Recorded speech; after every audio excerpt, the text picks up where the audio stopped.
All right, welcome to today's 1 hour free webinar hosted by Prevention Plus Wellness, LLC, located here in beautiful St. Augustine, Florida. My name is Dr. Chudley Wirch, and I'm president and founder at Prevention Plus Wellness.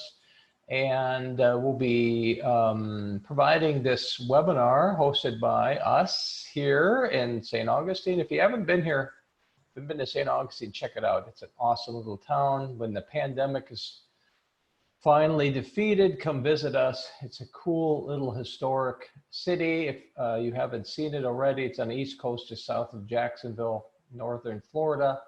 And it's the oldest continuously inhabited European settlement in the nation. It was actually settled a year or two before Jamestown on the East Coast.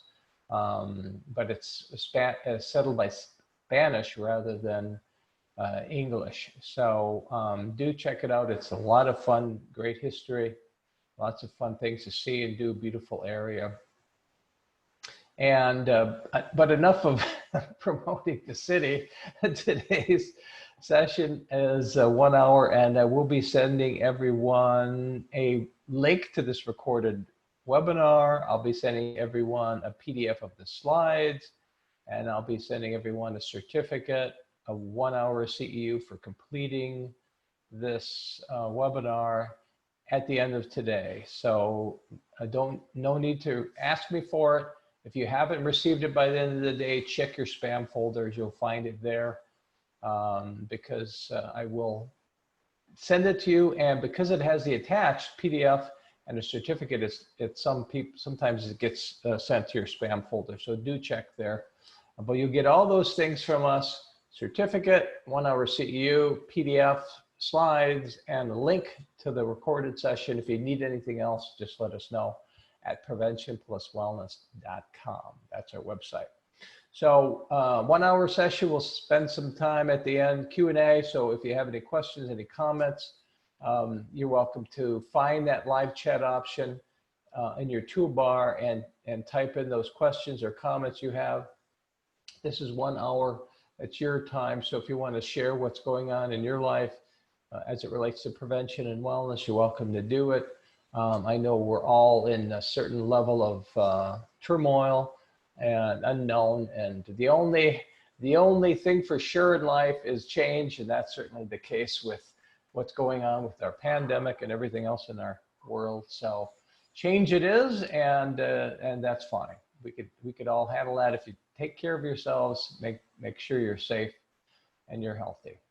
The topic: integrating wellness in substance use disorder prevention, multi-risk behavior intervention, is today's topic. And there's 3 objectives for today's topic, and you can see what they are here. First of all, you'll be able to explain the need for and the benefits of integrating wellness promotion with substance use prevention. Objective number 2, you'll be able to describe a marketing-related conceptual model, as well as steps for creating your own integrated prevention with wellness messages and programs and strategies and campaigns. And then lastly, a little less time we'll be spending on just highlighting the evidence-based resources that we provide at preventionpluswellness.com that integrate prevention and wellness, substance use prevention with wellness promotion. So that's what we're going to cover. Let's start with the need for multi-health risk behavior strategies by looking at the benefits of integrating substance use prevention with wellness promotion.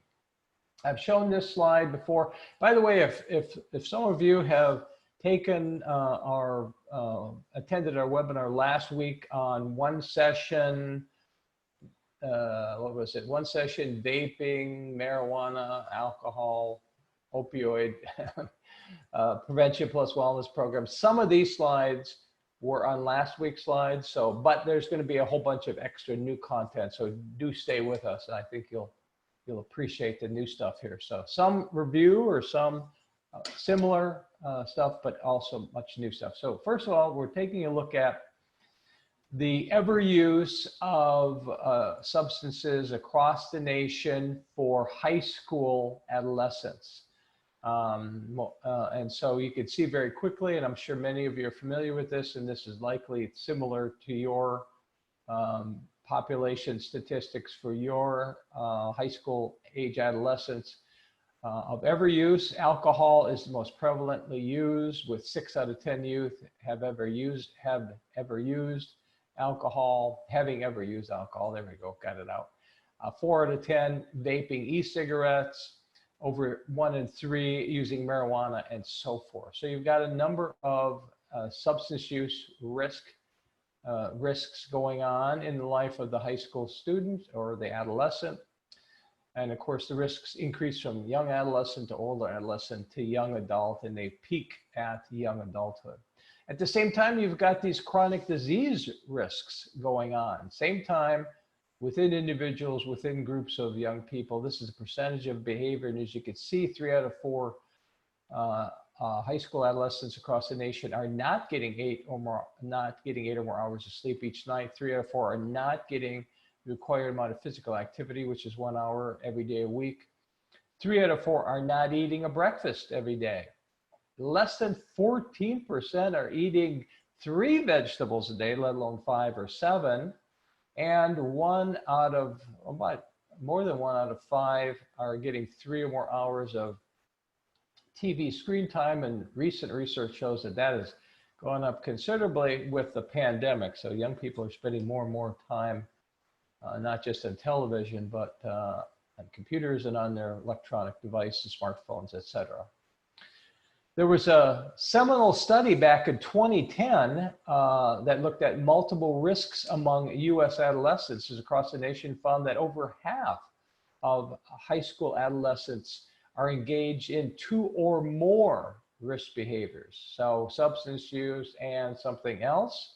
Very, very common. Many had 3 risks, 4 risks, 5 risks. So the authors, the researchers stated in their article, their paper, that interventions at the clinical and community level, I would add to the school level, should target multiple risk factors, because that's just the reality among young people. And that the interrelatedness of health risks should be addressed, should be taught for young people. More recently, there was a study by DeWinter and colleagues in 2016 that was a longitudinal study of health risks. This is across the nation again. Longitudinal means long-term, which is a better kind of a study, more accurate than just a survey study. And they found that multiple health risk behaviors are common among American adolescents, with less than 4.2% meeting all 8 health behaviors guidelines that they looked at. They looked at 8 health behaviors, and very small percentage, about 4%, were healthy on all 8 factors. And in fact, 10.2% had 5 or more risk behaviors at the age of 16. I think that jumped from 3% for like 13-year-olds to 10%, 16. If we were to extrapolate it and go to 18%, I suspect it would be even larger. So it does highlight that young people, adolescents, are experiencing multiple risk behaviors. Here you had 1 in 10, 5 or more risk behaviors.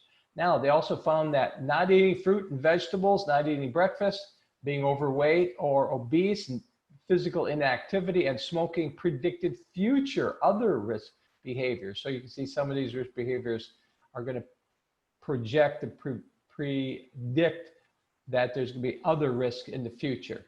So prevention targeting multiple risks, multiple health behaviors is needed. That's recommended by that longitudinal research. Let's take a look at health risk behavior associations. And we did this by running crosstabs of using the Youth Online, YRBS, CDC, and these data are across the United States for high school students. So first of all, we looked at physical inactivity measured by a proxy measure of 3 or more hours spent on television. And then we looked at that in relation to substance use. So for example, let me move my toolbar out of the way. So for example, as you can see here, again, physical inactivity as measured by 3 or more hours of watching TV. And ever using marijuana, if you look to the far left column, you can see that almost 41% of those viewing more TV had tried marijuana versus 34% who have not watching as much TV. So 41% less active versus 34% more active. And that's on the measure of ever using marijuana. And then if we look at current marijuana use, and these are all statistically significant associations. So more television watching, meaning less, more physically inactive, 23%, less television walking, 19% having used marijuana in the last 30 days. A little bit smaller numbers, a little similar, but still statistically significantly associated. Then we looked at ever use of non-medical opioid use, or what you might call opioid misuse. The YRBS doesn't have 30-day measure of use, and statistically significant again, with a greater percentage of youth who are watching television, 70%, having ever used non-medical opioids, and 13% less number if they are not watching as much television. Same with ever vaping, ever using e-cigarettes, 47%, those watching more TV, 40% watching less television. Same with current or 30-day vaping, 15% of those watching more TV, 12.5% those watching less TV. And then lastly, a current 30-day alcohol use, it was non-significant with ever use. And we could say it's about 22% versus about 20%. And again, what you're seeing here is a relationship with more sedentary behavior, more television watching is associated with different substances. So what can we conclude? Physical inactivity is associated with greater ever and current use of marijuana and vaping, ever use of non-medical opioids, and current use of alcohol among U.S. high school adolescents. So we recommend that substance use specialists should target the promotion of physical activity and other pro-social activities within their prevention program strategies and campaigns for adolescents, which may help particularly in preventing the initiation of substance use. And this should include providing integrated evidence-based programs shown to prevent substance use while increasing fitness promoting behaviors. And I'll show you some of those at the end of today's presentation. Let's look at another set of relationships, adolescent wellness behaviors in relation to mental health as measured by sadness and hopelessness. So sadness and hopelessness as an indicator of mental health or mental problems. So just one more time, looking at 3 or more hours of watching TV by feeling sad or hopeless, and you can see this is significant that those that are watching more TV, 34% sad and hopeless. Those not watching, 31% sad or hopeless. But let's look at the wellness behavior. So we'll start with 60 minutes of physical activity 5 days a week. What's the relationship between that and feeling sad or hopeless? As you can see in the left-hand columns, those that are more physically active, 27% reported feeling sad or hopeless, whereas 35% are sad or hopeless that are not getting regular physical activity. So less physical activity, greater sadness and hopelessness. Same with eating breakfast in the last 7 days. Those who eat breakfast regularly, 22% felt sad or hopeless, whereas almost 37% of those who aren't eating breakfast reported sadness or hopeless. Very, very statistically significant, as well as this as well, which is 8 or more hours of sleep. Those getting sleep, among those getting sleep, 21% reported sadness, hopelessness. Those not getting sleep, 35% reported sadness and hopelessness.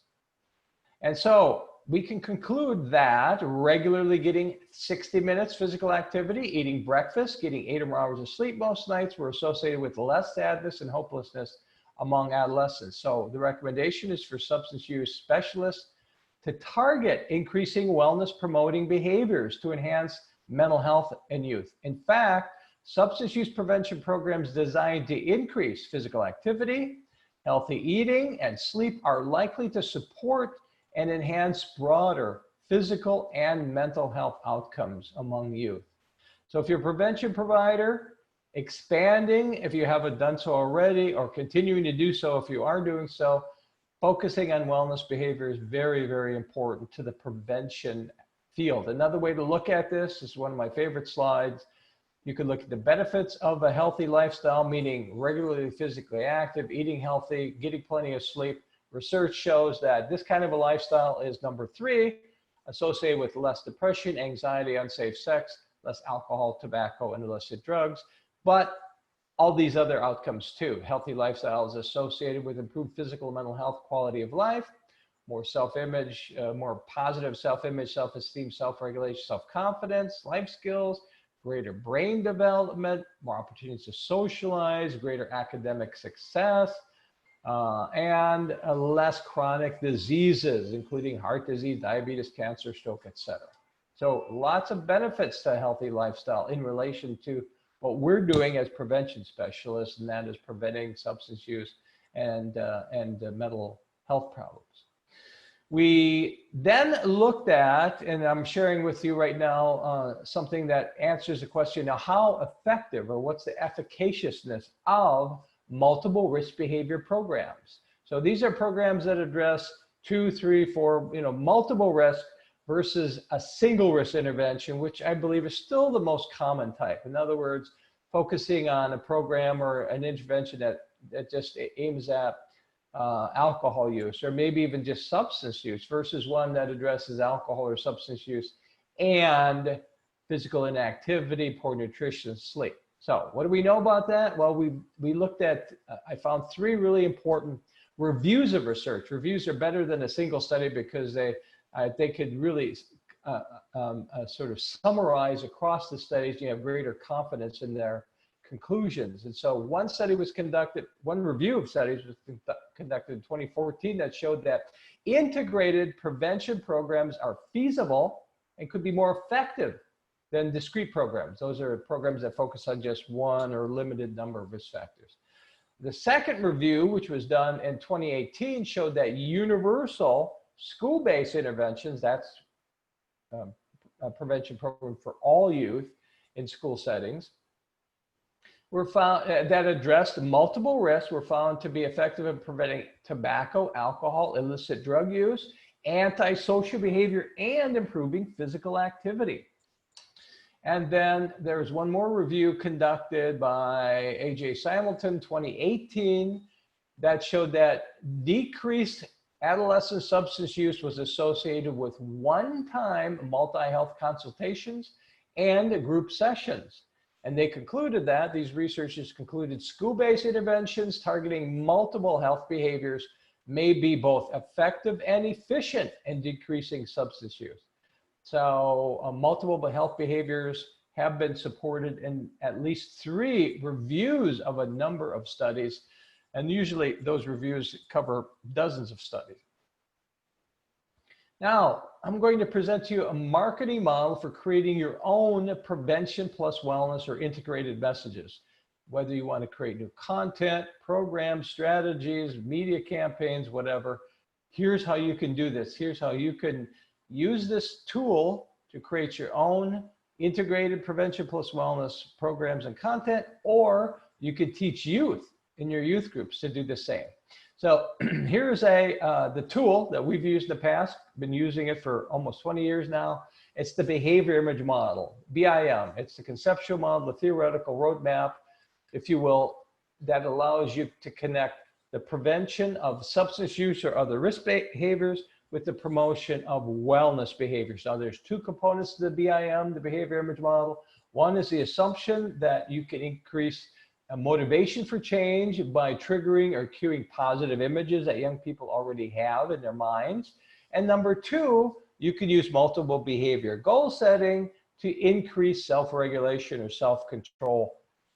And I'm going to show you how you can do that. So why positive images? What's the evidence supporting the use of positive images in media campaigns and programs and so forth?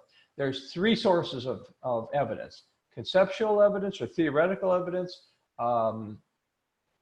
research evidence, and practical evidence. So number one, there's conceptual evidence supporting multiple health behavior theories. One of the most prominent is possible selves theory. Another is Bandur's social cognitive theory.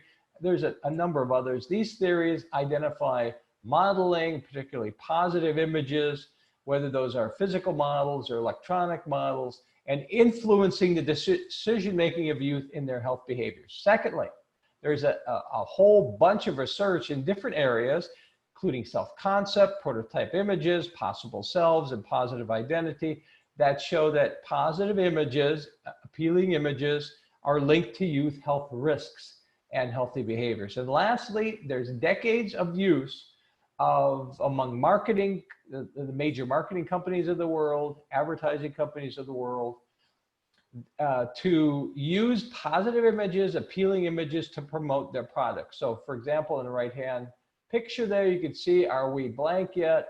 So we're seeing these positive images of young people, happy, healthy, socializing, and they're using this and they're spending a lot of money, millions, billions sometimes, if you look across all of the major companies of the world. And they're doing it because they know that positive images sell. They could sell alcohol, they could sell tobacco, but they could sell everything from cars to clothing. And so, yes, we can also use positive images to sell a healthy lifestyle among our youth. And then the other side of the BIM, including positive images, is the multiple behavior goal setting. And goal setting has been shown in research to be effective in initiating and maintaining behavior change. Setting and monitoring goals increases self-regulation skills. Goals are set to achieve desired future images as values in prevention plus wellness programs. So you see an image of yourself, and that could be the basis for setting a goal. Behavior image goal setting includes avoiding substance use or some risk behaviors while increasing wellness habits. And lastly, if I could grab hold of it, because my toolbar is in the way. Lastly. Well, you could see that last item, whatever it is about. Oh, I see, co-signing. If you can get your participants to sign and have someone else co-sign a goal plan, that makes it a contract that increases motivational strength. Now, here are 6 steps that you can use, or you can teach others to use if you wish, how to create their own integrated prevention plus wellness messages, programs, campaigns. And so we've identified 6 based on our experience, based on the behavior image model, and here they are. You can use them. So essentially, you've got 2 options here. You can use these steps to create your own messaging, or you can train young people to do the same as a youth experience, a youth leader experience, or you can go and pull off the shelves an evidence-based program already been proven, so you don't have to reinvent the wheel, and you can tailor that to your setting and population if you wish, or you can do both. So those are at least a couple options for you. So let's look at the steps for creating your own messaging. Step number 1, you're going to identify risk and wellness behaviors to target. Step number 2, you're going to develop this 2-step messaging, which links these risk and wellness behavior messages. Step number 3, you're going to develop additional risk messages, because we know that there are additional risk factors associated with substance use. Number 4, you're going to create PowerPoint slides or some other media with corresponding images for your campaign, depending on whether it's a program or an online media or messaging, whatever the case might be. Number 5, you're going to develop goal setting or pledges, because we know that is key to initiating and maintaining behavioral change. You're going to create some questions or some surveys or some quizzes, because that's really important to getting participants, whether they're children, young adolescents, older adolescents, young adults, or even adults, to think about their current health habits. So those are the 6 steps. Let me walk you through the steps. So step number 1, you're going to identify risk and wellness habits to target. So number one, you're going to list, and then you're going to prioritize the list as to what you want to address with your population. Again, it could be young adolescents, older adolescents, young adults, whatever. So you know your population, you know who you're working with. Then you're going to list what you want to prioritize for substance use risk or other health risks, and you're going to list those in the order that you want to prioritize order from one most important to 3 or 5 or whatever you want. And these are the behaviors you want to prevent or decrease, or prevent and or decrease. So it could be alcohol, or it could be like high alcohol behavior like binge drinking, could be vaping e-cigarettes, could be marijuana use, opioid use. It could even be opioid misuse. It could even be a non-substance use risk like racial discrimination, which we do know is associated with youth substance use and other negative health outcomes. So you're going to have a prioritized list of risk factors that you're going to target, and then you're going to make a prioritized list of wellness behaviors you want to increase or maintain. So physical activity, breakfast eating, nutrition like fruits and vegetables, sleep, stress control, spiritual habits, even anti-racism behaviors is a wellness habit. You want to increase that within your young people, your adults, and your community. So those are things you're going to list. So let me give you an example of the prioritized list. On the left, you got the risk behaviors. On the right, you got the wellness behaviors. So this could be, somebody's prioritized list.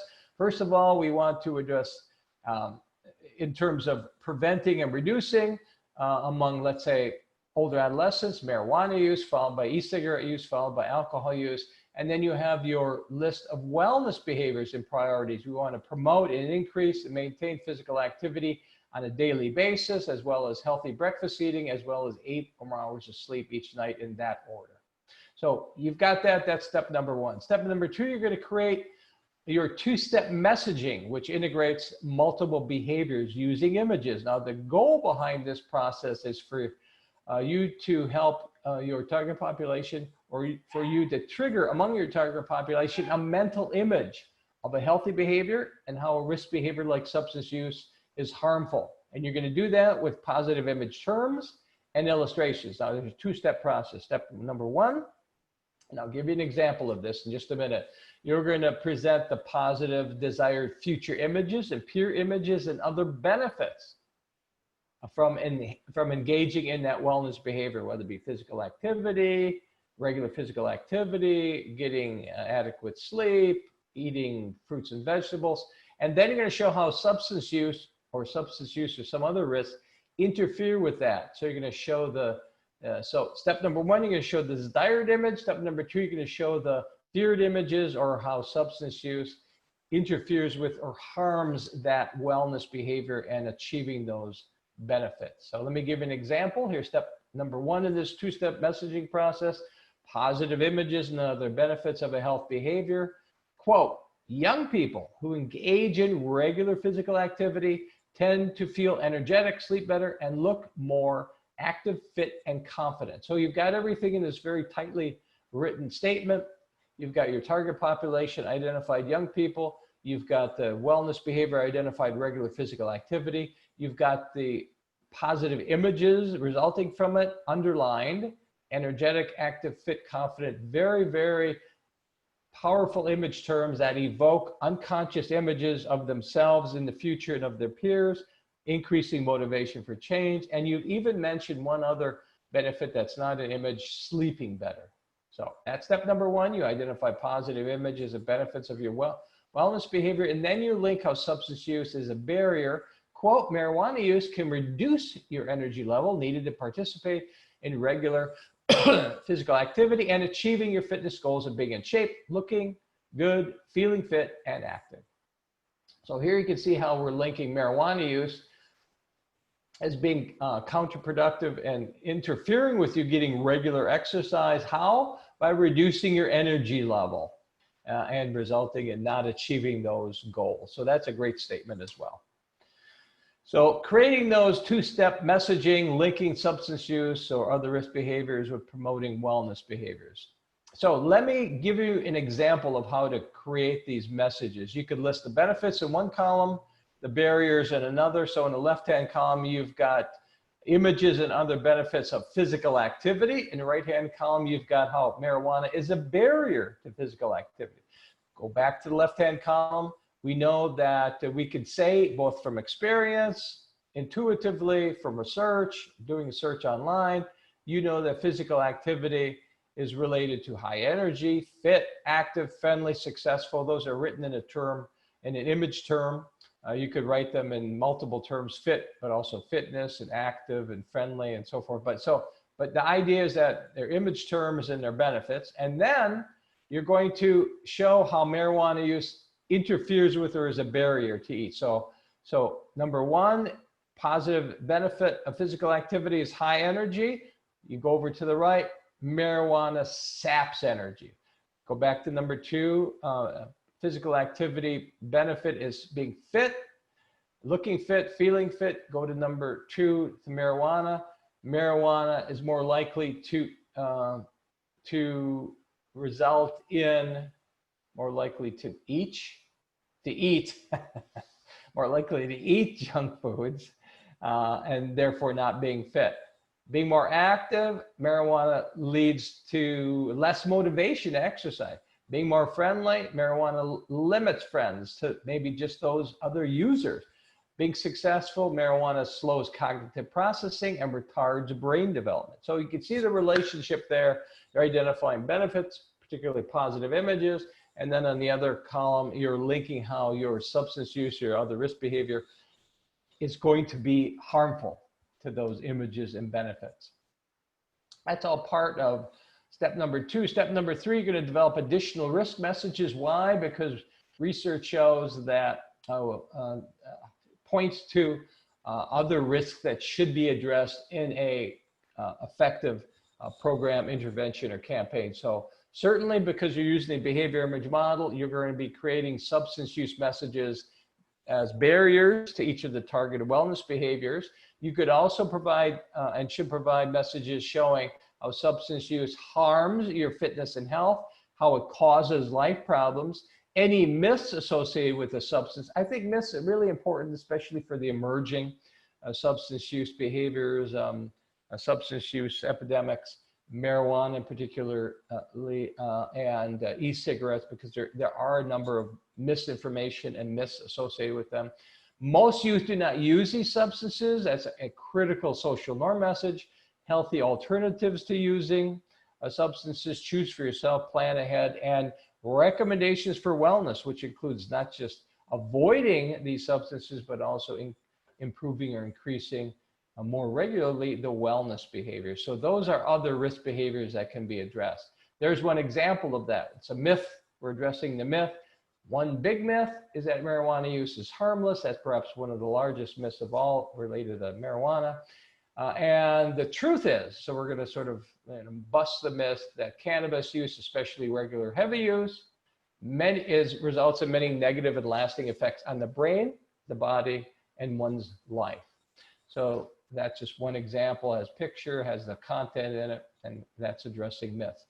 Step number four, you're going to create PowerPoint slides or other kind of media, depending on whether your program is a media program, an intervention, social marketing, whatever the case is. But you're going to have some images and some content. Here's one right out of it's actually a PowerPoint slide from our Sport Prevention Plus Wellness program for high school. You got a very positive illustration of a young person playing soccer, and then you've got very important messaging showing active life, alcohol, don't mix.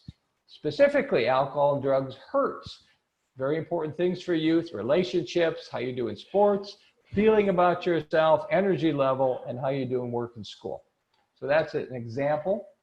Here's another example. Now again, this could be a PowerPoint slide, it could be a poster, be something you post on your media campaign, could be a blog, any number of things, but you're identifying how alcohol, tobacco, and drugs disrupt sound sleep and also stop deep sleep patterns, which are needed for an active, high energy life. And you show a very nice, a beautiful, healthy model of a young person sleeping. Using positive images, positive image terms, positive illustrations, very important. So negative terms, less effective, negative terms and images results in less messaging being communicated and accepted. So positive is good. Step number 5 of your 6-step process for creating your own messaging, campaigns, programs is develop goal setting and pledges. We already said why, very important to behavior initiation and maintenance. We recommend that this is what we do in Prevention Plus Wellness, goal setting, self-regulation skills. It's important to self-regulation skills.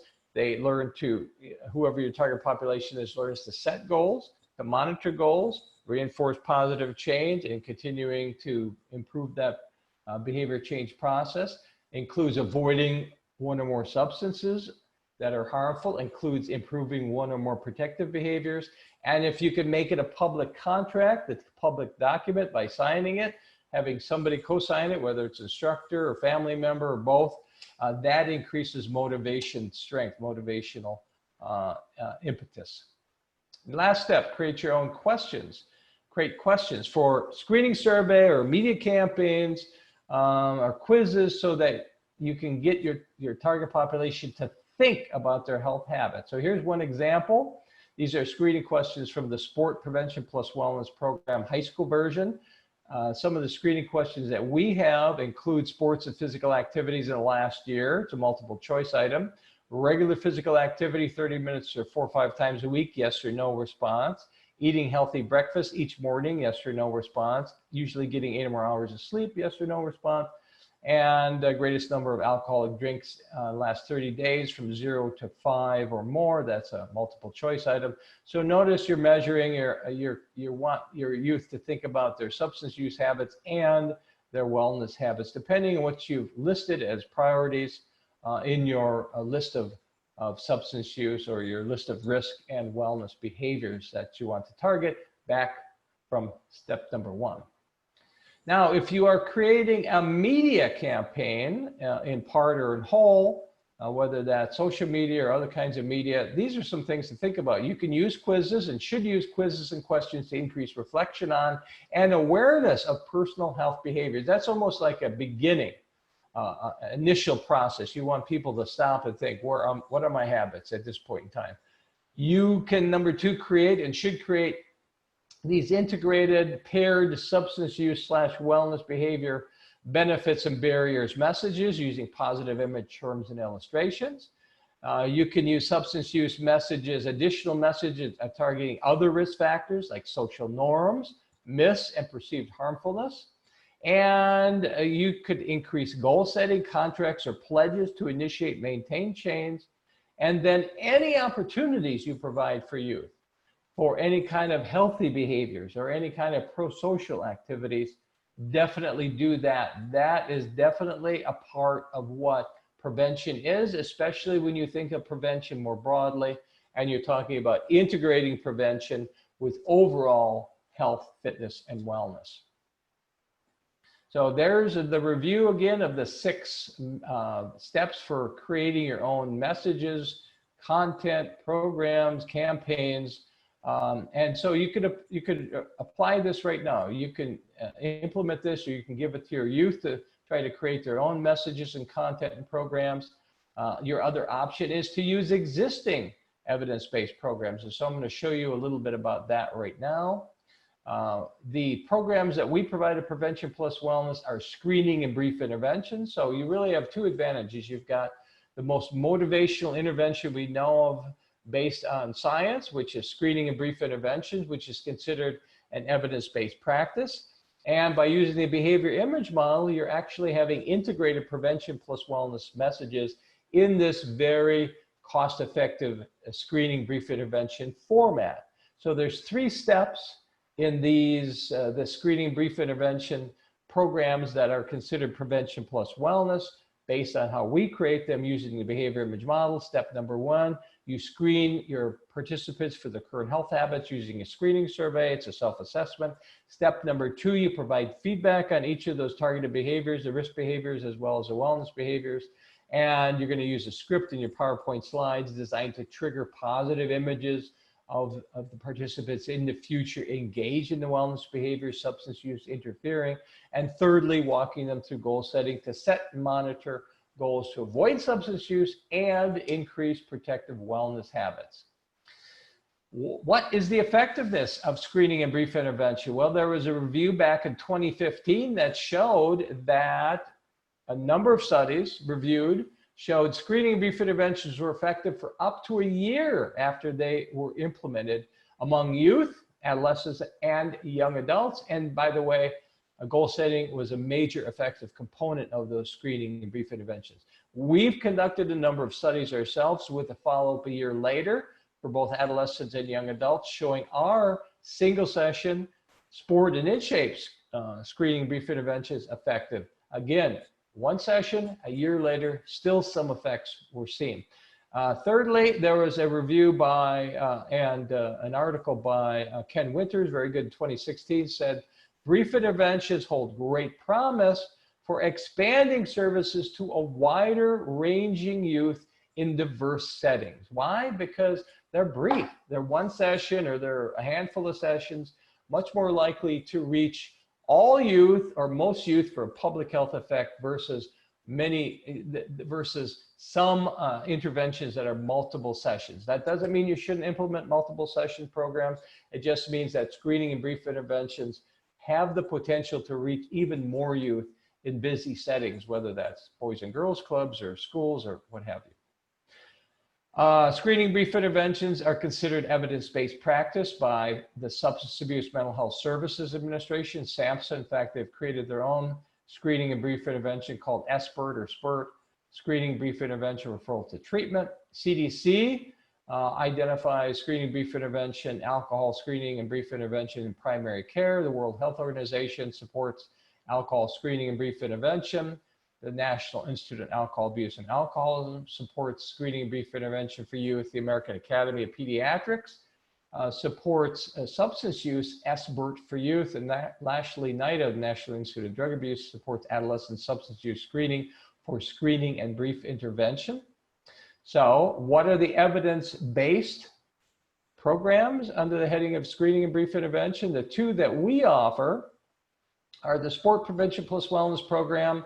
It is a screening and brief intervention. It's an integrated prevention plus wellness program, evidence-based, proven to prevent alcohol, tobacco, and even marijuana among regular using, among universal or all populations and high-risk substance using populations.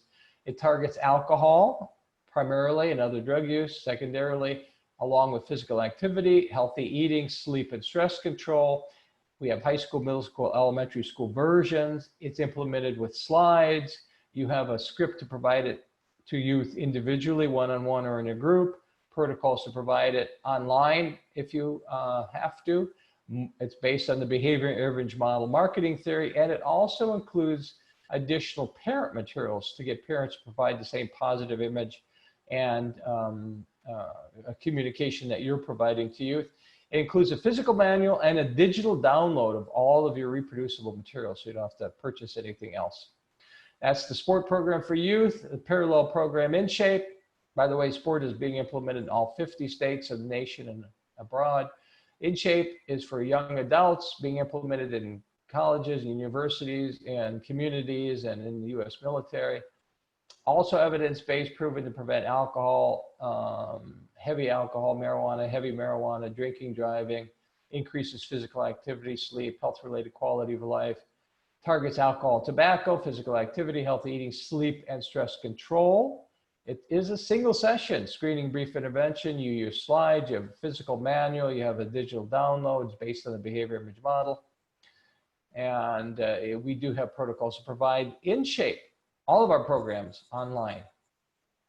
And then we have what we call these evidence-informed programs that have not been evaluated, but they're founded on the same evidence-based practices, screening brief intervention, that address emerging risks like vaping prevention plus wellness, PPW, marijuana PPW, opioid PPW, Sport 2 PPW, which is our only multi-session program with 6 sessions, In God's Image, Prevention Plus Wellness, which is a faith-based program, and just released a week or two ago, Racial Justice PPW, which is Very unique because we're promoting the anti-racist behaviors, we're promoting racial justice habits, and preventing racial discrimination or racism. We hope with this program among youth, within their schools, communities, and online. So that's all of those created with the behavior image model, screening, and brief intervention. Sport and InShape are evidence-based programs, so that's why they're listed on Blueprints for Healthy Youth Development. I like number 2, Results First Clearinghouse database, because it's actually 8 registries, evidence-based registries collapsed into one. So check these out. They're really good to find evidence-based programs. NREP, of course, is defunct now, etc. Prevention Plus Wellness Training. We offer free webinars practically every week. All you have to do is go to our website, preventionpluswellness.com, and provide your email, and you'll be on the email list. We offer 2-hour online program implementer training, 2-hour train the trainer, 1-hour online training of youth to implement our programs to their peers. And we, of course, provide in-person training as much as we can, or we train others to train in person in your setting. So let me conclude 3 main things to take away from today's webinar. Number 1, most U.S. adolescents experience multiple co-occurring health risks for substance use and chronic disease that influences their physical, mental, probably emotional and spiritual well-being as well. Number 2, the behavior image model is a roadmap that you can use, or you can teach your youth to use if you want, to create cost-effective content, brief programs, media campaigns that integrate substance use or other risk behaviors with the promotion of wellness behaviors. And thirdly, we have practical evidence-based prevention plus wellness programs and training available for youth and young adults, as well as evidence-informed programs that are addressing these new emerging risks of opioids and vaping and marijuana, and even racial discrimination. And so with that, check out our website, preventionpluswellness.com. You can sign up for free notification of free webinars and other content. We're here to help at preventionpluswellness.com. Our easiest email is info@preventionpluswellness.com, and our phone number is 904-472-5022 here, beautiful St. Augustine, Florida. So thank you. Let me stop at this point, and I'm going to see if anybody has any questions or comments. For the remainder of the time, we've got about 12 minutes or so. Any questions, any comments, feel free to share anything you want that's helping you as a prevention specialist that you are wrestling with, especially as it relates to this notion of the need to address multiple health risks that our young people are experiencing, probably even more so now during the pandemic than in the past. Whatever you can do, please keep reaching out to your youth. If you can't do it in person, do it online. Do make that communication, that contact with your youth. Do provide that evidence-based prevention message. Do address multiple risk factors. And thank you for what you do. God bless you all. You're awesome. And it's an honor to work with you. So I'm going to look at what, if there's any questions or comments. Under the heading of Q&A, there's one here by Anonymous, and it's, is it right to agree that there's a more positive correlation of adolescents who spend more hours watching TV and using marijuana, irrespective of the TV program content, taking into consideration that most content are informative and helpful? So I just showed you the slides, and with the slides, and that data is from U.S. high school students throughout the country, national data, and it indicates that the more television time, and it doesn't identify what kind of viewing, but if it's 3 or more hours, that was associated with a whole range of both initiating and recurrent use of substances, marijuana, alcohol, vaping, and even opioid misuse. So, and again, that viewing is oftentimes, at least in the YRBS data sense, used as a proxy measure for physical inactivity, but it may be more than that. So physical inactivity or just too much time online, whether it be TV or other, not healthy, and that's been increasing with the pandemic. So hopefully I answered that question. If not, please ask me again. So do these programs work virtually, Zoom, et cetera? Yes, you can provide any program, I think, practically, if you have the right tools online, but all prevention plus wellness programs, those that we provide, do come with protocols to provide them live online to youth individually or in a group, by video or by phone. And when we offer our 2-hour online program training, we discuss that we have even 1-hour recorded session on online strategies. So because it's screening, brief intervention, a single session or very brief, and you have the protocols, definitely you could provide this online to your youth. So it's something that can be done during the pandemic and even after the pandemic for certain populations, if you so choose to do that. So definitely we've made that leap months ago, actually, with the creation of the tools to provide all of our prevention plus wellness programs online. Let me take a look at the live chat messages, see if there's any questions or any comments that people wanted to share with each other. I'm going to go back to the very beginning, so make sure we didn't miss anything, where people are just saying they've logged in and they could hear and they could see, and good afternoon and hello to everybody.